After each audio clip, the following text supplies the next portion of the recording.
Pria itu sedang bimbang sambil menimbang-nimbang rencana yang berkecamuk di benaknya. Pilihannya hanya dua, lakukan atau jangan lakukan. Ragu, dia ambil sebuah buku dan menuliskan kedua pilihan itu.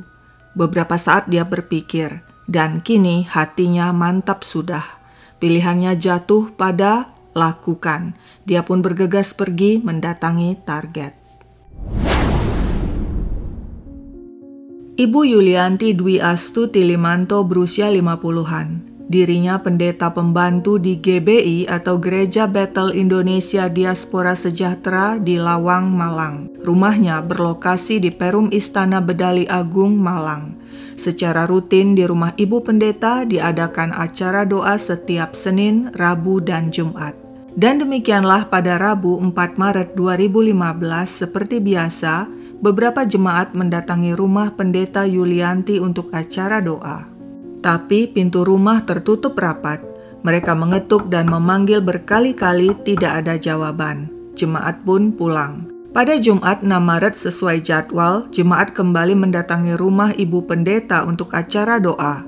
Namun sama seperti hari Rabu, pintu rumah tertutup rapat. Saat diketuk-ketuk dan dipanggil, tidak ada yang menjawab.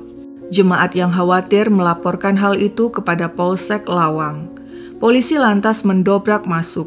Mereka menemukan pemandangan horor. Jasad Ibu Pendeta membusuk di kamar mandi.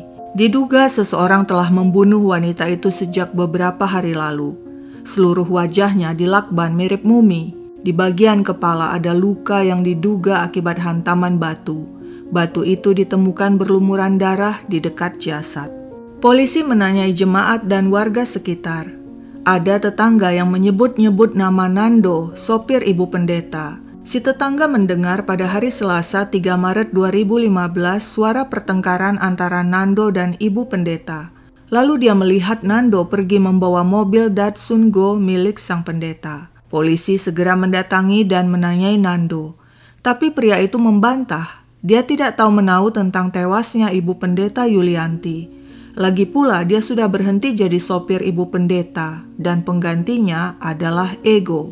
Sepertinya tetangga Ibu Pendeta salah orang. Yang didengarnya bertengkar dengan Ibu Pendeta dan membawa kabur mobil adalah sopir baru yakni Ego, bukan Nando. Polisi mencari tahu keberadaan Ego.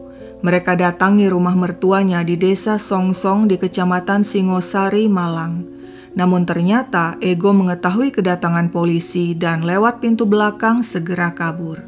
Polisi kecolongan.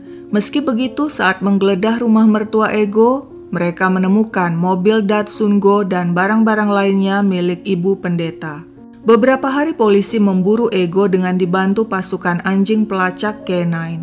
Hingga akhirnya pada Selasa 10 Maret 2015, 5 hari setelah jasad Ibu Pendeta ditemukan, polisi mendapat informasi dari masyarakat Ego bersembunyi di dekat Sungai Karangkunci, Desa Randu Agung, Singosari. Beberapa petugas polisi mengintai dan menyergap Ego yang sedang termenung di pinggir sungai. Entah kenapa, karena perlengkapan minim, polisi terpaksa memakai kayu sebagai senpi untuk menodong Ego. Kayu itu adalah kayu penyangga tanaman kacang.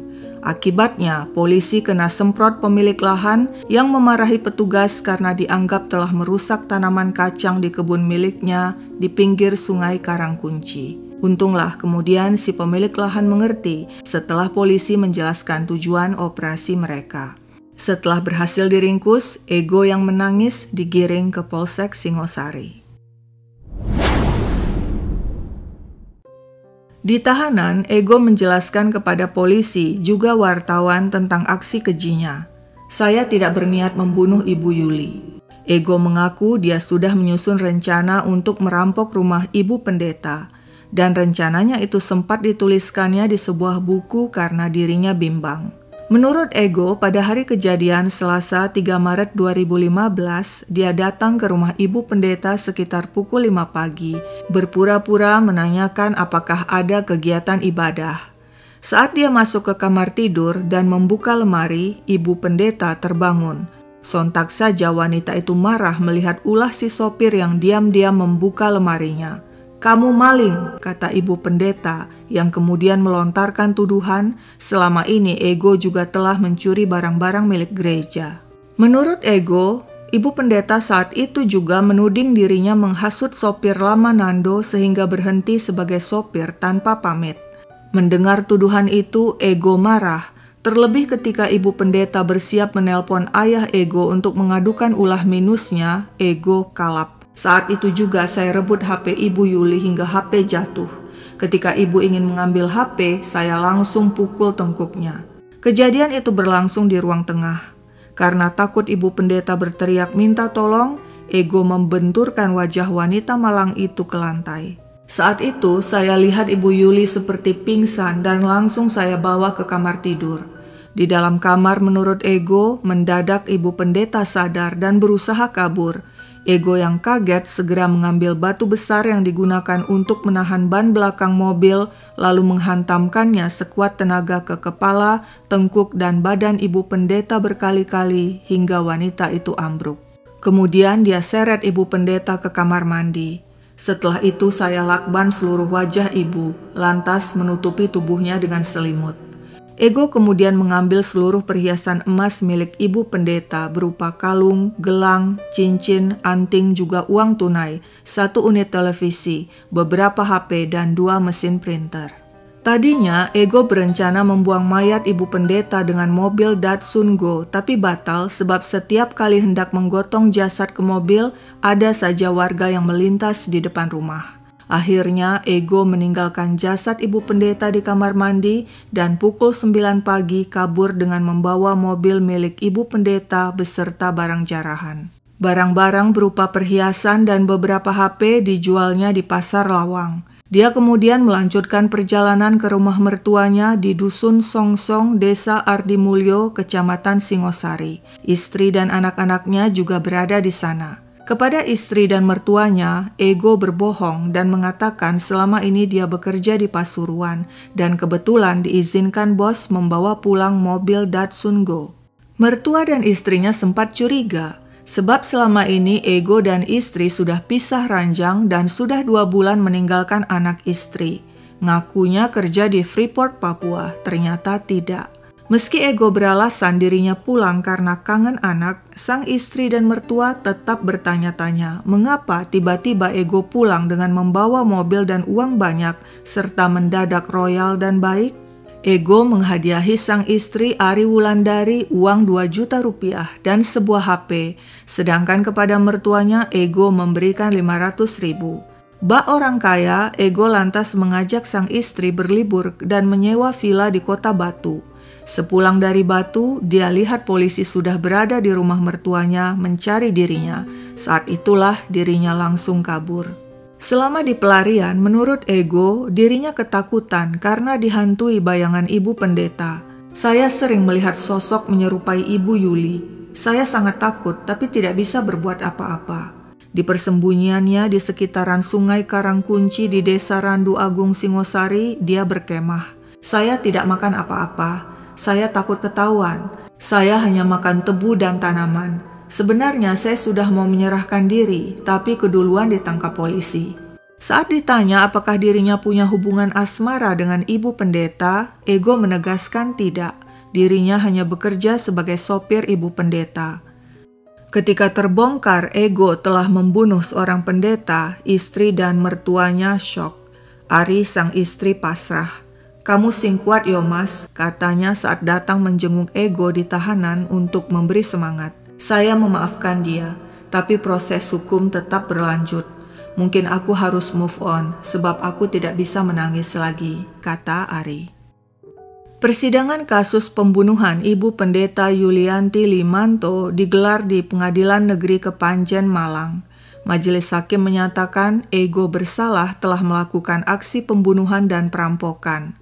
Hal-hal yang memberatkan, Ego sangat sadis karena menghilangkan nyawa orang lain, lalu mengambil barang-barang berharga miliknya dan menikmati hasil kejahatan itu. Menurut hakim, hal-hal yang meringankan Ego, dirinya mengaku bersalah, tidak berbelit-belit selama persidangan, berjanji tidak mengulangi perbuatan jahatnya, dan 2 anaknya masih kecil. Siapakah Ego ini sebenarnya? Nama lengkapnya Abednego Rudianto. Usianya 20-an. Panggilannya Ego, dan nama panggilannya itu tampaknya mirip dengan sifatnya yang egois, merampok, membunuh, berbohong demi keuntungannya sendiri. Dia telah membohongi ibu pendeta. 6 bulan terakhir ternyata Ego sudah jadi mualaf mengikuti agama istrinya, tapi dia menyimpan rapat-rapat rahasia itu. Dia tetap beribadah ke gereja sebagai kamuflase agar ibu pendeta memberinya pekerjaan sebagai sopir. Orang tua saya juga tidak tahu saya mualaf. Saya merampok rumah Ibu Yulianti karena saya perlu uang untuk bayar utang. Iya, utang Ego ternyata menumpuk. Utang bisnis juga utang judi. Sejak terungkap Ego telah membunuh ibu pendeta, ayahnya mengungsi dari rumah mereka di desa Bedali, Lawang untuk menenangkan diri. Bapak tensi darahnya naik sejak dikabari itu. Makanya harus istirahat dan sementara tidak ada di rumah, kata Ika, adik Ego. Menurut Ika, sejak kecil Ego nakal. Penyebabnya karena sering dimanja orang tua, sehingga kemudian sepak terjangnya jadi kelewatan. Meski begitu, Ika mengatakan dia tidak menyangka kakaknya itu tega membunuh ibu pendeta. Sebabnya mereka sekeluarga sudah lama mengenal dengan baik pendeta Yulianti. Ika mengatakan, sampai sekarang Ego terus menyusahkan keluarga. Dan Ego yang selalu menyusahkan itu harus meringkuk selama 17 tahun di penjara. Sekian dulu ceritaku, sampai jumpa kapan-kapan.